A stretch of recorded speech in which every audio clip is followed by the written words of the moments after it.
அஸ்ஸலாமு அலைக்கும் வரஹ்மத்துல்லாஹி வபரகாத்துஹு. அனுதினமும் கடைபிடிக்க வேண்டியவைகள். அபூ ஹுரைரா ரலியல்லாஹு அன்ஹு அவர்கள் அறிவித்தார்கள், ஒரு நாள் அல்லாஹுடைய தூதர் ஸல்லல்லாஹு அலைஹி வஸல்லம் அவர்கள் எங்களிடம், இன்று உங்களில் நோன்பு நோற்றிருப்பவர் யார் என்று கேட்டார்கள். அபூபக்கர் சித்திக் ரலியல்லாஹு அன்ஹு அவர்கள் இன்றைக்கு நோன்பு வைத்திருப்பதாக சொன்னார்கள்.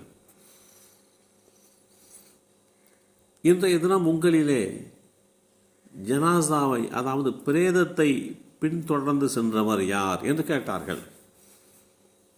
அப்போதும் அபூபக்கர் சித்திக் ரலியல்லாஹு அன்ஹு அவர்கள், எனக்கு அந்த வாய்ப்பு கிடைத்தது என்று சொன்னார்கள்.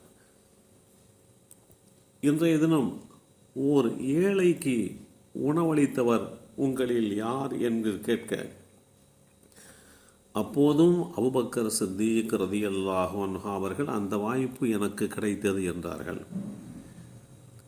இன்றைய தினம் ஒரு நோயாளியை உடல் நலம் விசாரித்தவர் உங்களில் யார் என்று கேட்டபோது, அப்போதும் அபூபக்கர் சித்திக் ரலியல்லாஹு அன்ஹு அவர்கள், இந்த வாய்ப்பு தனக்கு கிடைத்தது என்றார்கள்.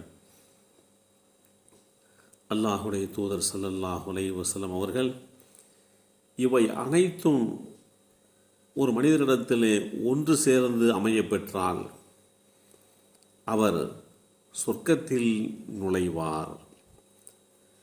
இந்த செய்தி ஸஹீஹ் முஸ்லிமில் 4758 என்ற எண்ணிலே பதிவு செய்யப்பட்டிருக்கிறது.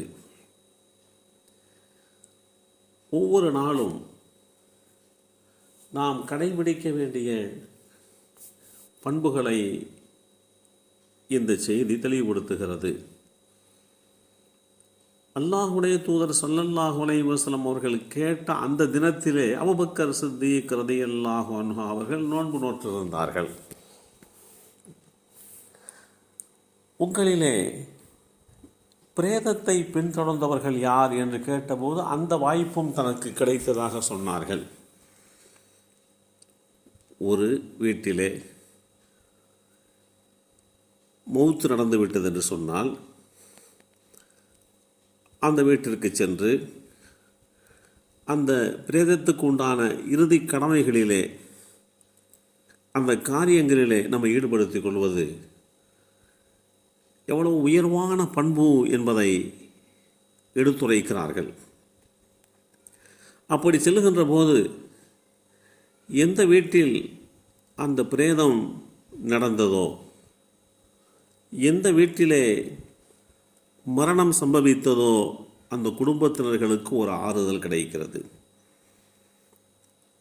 நம்முடைய குடும்பத்தை சார்ந்த இந்த பிரேதத்திற்காக, பிரேதத்தினுடைய இறுதிச் சடங்கிலே இவர்களெல்லாம் கலந்திருக்கிறார்கள் என்கின்ற ஒரு ஆறுதலை ஏற்படுத்துவது. ஏழைக்கு உணவளிப்பது.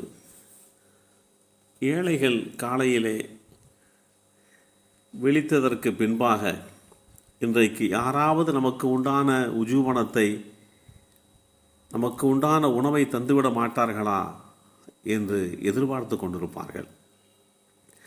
அந்த எதிர்பார்ப்பை ஈடு செய்கின்ற வகையிலே அந்த ஏழைகளுக்கு உணவளிக்கப்படுகின்ற போது அந்த காரியமும், நோயாளியாக இருக்கக்கூடிய ஒருவர் தனக்கு ஆறுதல் சொல்வதற்கு யாருமே இல்லை என்கின்ற நிலையிலே இருப்பார். அவரிடத்திலே போய் அவருடைய உடல் நலத்தை விசாரித்து விட்டு அவருக்கு ஆறுதல் கூறுகின்ற இந்த பண்பாடுகள் எல்லாமே ஒரு மனிதரை சுவர்க்கத்திலே நுழைவிக்க செய்துவிடும் என்கின்ற செய்தியைத்தான் அல்லாஹுடைய தூதர் ஸல்லல்லாஹு அலைஹி வஸல்லம் அவர்கள் தெளிவுபடுத்தியிருக்கிறார்கள். எல்லாம் வல்ல அல்லாஹு தஆலா சொர்க்கவாசிகளுடைய பண்புகளை உள்ளடக்கிய நல்லோர்களாக நம்மையும் நம் சந்ததிகளையும் அல்லாஹ் ஆக்கி வைப்பானாக. அஸ்ஸலாமு அலைக்கும் வரஹ்மத்துல்லாஹி வபரகாத்துஹு.